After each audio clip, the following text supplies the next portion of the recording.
Hej og velkommen til Fie og Simones fysikprojekt. Ja, vi skal snakke om, hvordan man bygger et atom op. Og et atom består af protoner, neutroner og elektroner. Ja, Og hvis vi starter med at tage et proton ind til atomet, så får vi hydrogen. Ja, som er det første i det periodiske system. Det første grundstof. ja, Vi skulle også have nogle neutroner ind. okay. Så er der nogle neutroner ind. Okay, så sætter vi et neutron ind. Ja, og så skal I lægge mærke til, at den stadigvæk er stabil. Så det er positivt ion.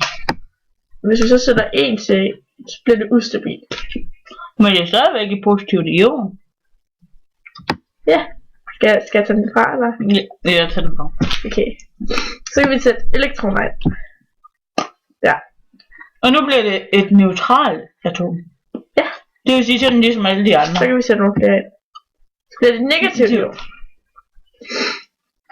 Ja, Men det er stadigvæk stabilt. det er stadig stabilt. Ligesom at Vi køre kan på også sætte cykel. en til et, så er det nemlig stadigvæk et negativt ion. Og sådan kan man bare blive det. Ja. Ja, er der mere, vi sådan skal have med? Hvis du så sætter flere protoner ind, Ja. så er det bliver det næste grundstof. Ja, og det er så antallet af protoner, der er ligesom Afgør, hvad grundstof hvad det er. grundstof det er, ja. Nu blev det for eksempel til helium. Ja. Og det er stabilt og positivt og alt. Og hvis vi så sætter en ekstra ind af dem her, Så er det stadigvæk så er det stabilt. positivt og stabilt og alt det der.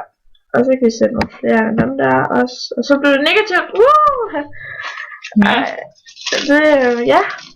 Like we just explained. Jo. Så kan vi sætte en hel masse af dem ind også. Nu bliver det fandme ustabilt. Sætter vi en masse af dem her ind. Og det blev meget ustabilt der. Så nu sætter vi også nogle af dem her ind. Det vil sige, nu springer det snart ud i hovedet Så på er Fie. den stabil. Og så gør vi også lige sådan der. Vi vil gerne have nogle flere af dem der. Ja! Ej, nu har jeg lige taget et tyggegummi.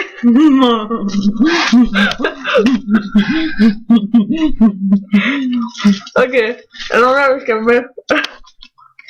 Nå, men så slutter vi barnetimen i dag. Nu synes jeg, vi har forklaret nok om det her. Og sov godt.